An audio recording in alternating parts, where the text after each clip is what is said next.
Okay, not sure how to do this one.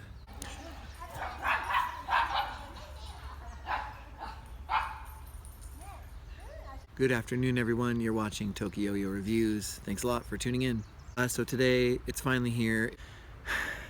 It's time to review the yo-yo that I really don't like. And before we get started, I just want to remind everybody that this is my personal opinion. I actually think that many people really like this yo-yo, and it's probably just me, and I had a really bad experience with it. But just basically, I want people to know that this is not an attack on the company who made this yo-yo or an attack on the people who like it. I think it's probably a totally fine yo-yo, just I never had anything but bad times with it and a bad experience with it. So without further ado, let's get into it. Today we're going to be talking about the Yo-Yo Factory DV888. So is this yo-yo DV great? Or is it going to make you feel nothing but DV hate?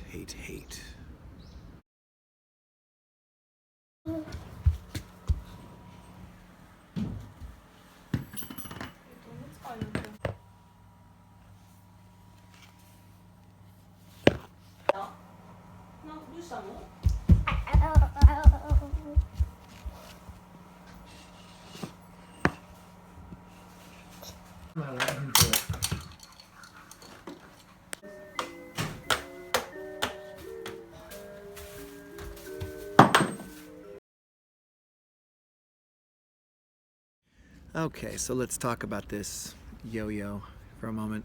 You're not going to see any playtesting during this video because this thing doesn't play anymore. And I'll explain why later, but this is gonna be just a talking review. The shape is a very kind of classic butterfly shape, I guess you'd say. It's very blocky. It is slightly rounded here, but I feel like the shape is pretty squarish. In the cup here, you don't have much going on except the nut is visible for some reason. The material is actually pretty nice. It's blasted black, and you can actually see some lines here where they did, I guess, the brushing or something like that, but that's very nice. And the feel of this yo-yo, it's really small. This is an undersized yo-yo, and it's quite undersized, especially for me. I have pretty big hands. Couple that with the fact that it's pretty blocky, and you've kind of got a recipe for uncomfortable in my book. And the look of the yo-yo is just, I think it's kind of boring. This is the black one. It comes in gold and other colors. It's got the logo and the engraving here, and then made in China. I know I've said that like yo-yos shouldn't have too many engravings, or they shouldn't at least get in the way of the design. However, I think you should have something going on with the design if you don't have some sort of logo or something, and I feel like this just looks so kind of bland to me. So let's talk about the DV888 in detail. I feel pretty passionately about this yo-yo. This was actually my first medal. I bought this at Yodobashi Camera, which is a tech store here in Japan. And that store has some yo-yos for sale. Most of them are yo-yo factories. It does have some old Duncans. There's some replays. I actually saw a blasted shutter there the other day. One of the new matte blasted ones, which is really nice. And then this guy.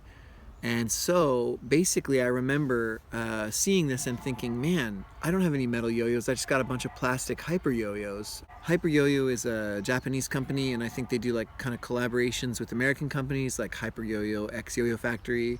I might review some of their stuff someday. I've got a lot of them, a lot of plastics. They're all responsive, but there might be a few of them that might be interesting to look at. In any case, let's get back to the DV888. I don't know how much it is in the States right now, but at least at the Yodobashi Camera store, it was about $40.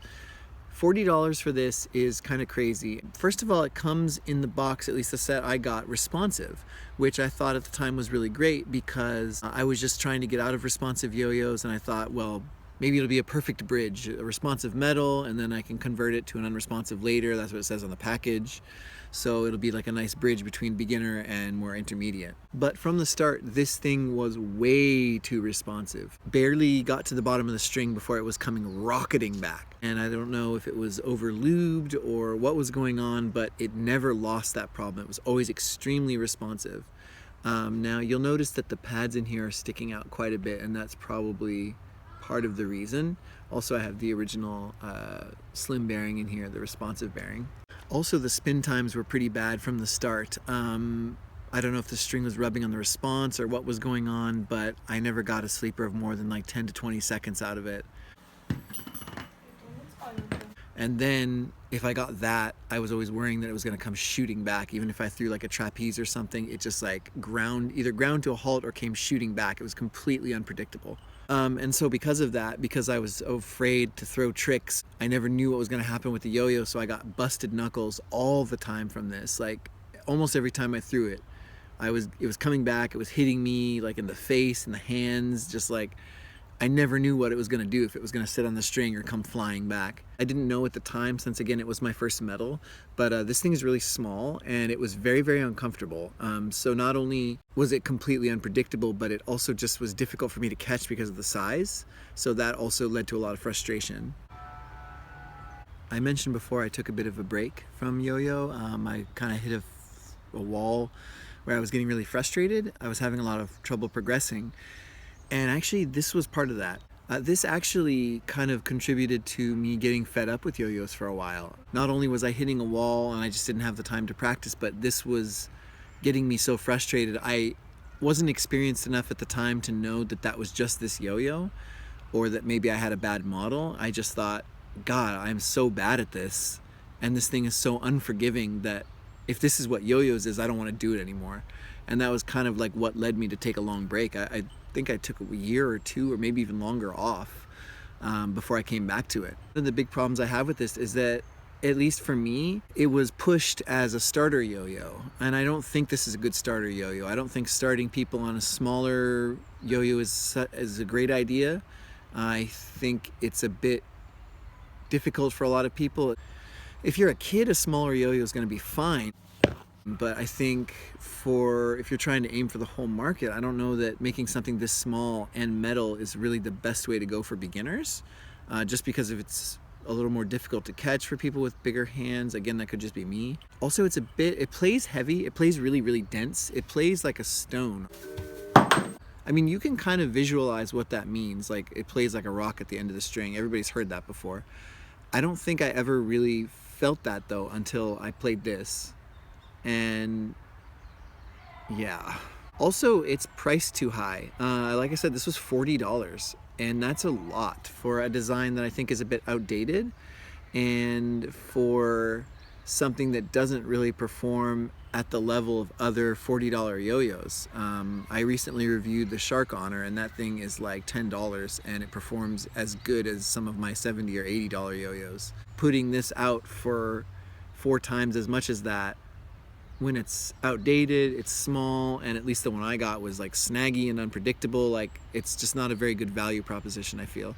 And you'll notice that like on the edges here, there's some dings. You'll probably notice right here is a big old chunk taken out of it. But actually that came from the last time I used this. Before I started TokYo-Yo reviews, I was actually gonna make just tutorials. I was gonna start at the very beginning and make just like basic like trick ladder stuff, and then go up and learn as I was going. And I was using this. You know, it's unpredictable, at least it's a responsive yo-yo. So I restrung it. At this point I knew what I was doing with yo-yos. I checked the bearing, I checked the string, made sure the pads were fitting all right, and you know, everything was fine with it. And I took it out and I started filming. The first time I threw it, it flew off the string, slammed into the concrete, split apart. I'm actually surprised it stuck together this long, because that throw pretty much destroyed it. I think the only reason it's staying together right now is basically because I pressed it together. The axle hub or something is messed up now because it just doesn't stay together anymore. Maybe this yo-yo is good for somebody, but it definitely wasn't for me, and it was a bad experience from the very start of using it. So yeah. So let's talk pros and cons of the DV888. Pros. Let's talk cons of the DV888.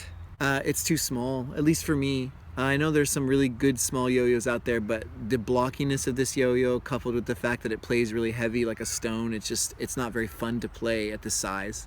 I think undersized yo-yos have a place. They're not my favorite, but I think they can be really good for like learning your slack tricks and getting your yo-yo on the right string and stuff. And I know for like chopsticks or things where you need a lot more yo-yo movement around strings, it can be really good for training. But I just think this one is just not the way to go. It's too expensive it's way too expensive for an older design, and for how it plays, at least in my case, it's just not worth the price. It's very uncomfortable, as I mentioned. I don't like holding this at all. Maybe if the edges were a little more rounded, or if it was a little less centered or something, but it's just not comfortable. It was super snaggy. Again, I don't know if that's just mine, but it was completely unpredictable from day one, and then it was snapping strings all the time. I know people might put in the comments like, did you check if the string was in the bearing, things like that. Yes, I checked all that. It just, I don't know what it was, if the bearing was heating up or if it was not sitting in the seat well and the string kept getting caught. I don't know, but whatever. It feels like a rock. It literally feels like a stone is tied to a string and you're throwing it. And yeah, the design is just, it's not for me at all. I think you can do things with this kind of industrial like nut in the middle. I think there's yo-yos that can look good doing that, but not this one. So anyway, I just want to end the video on a positive note, saying I don't think that this is a bad yo-yo for everybody. I think I mentioned that at the beginning.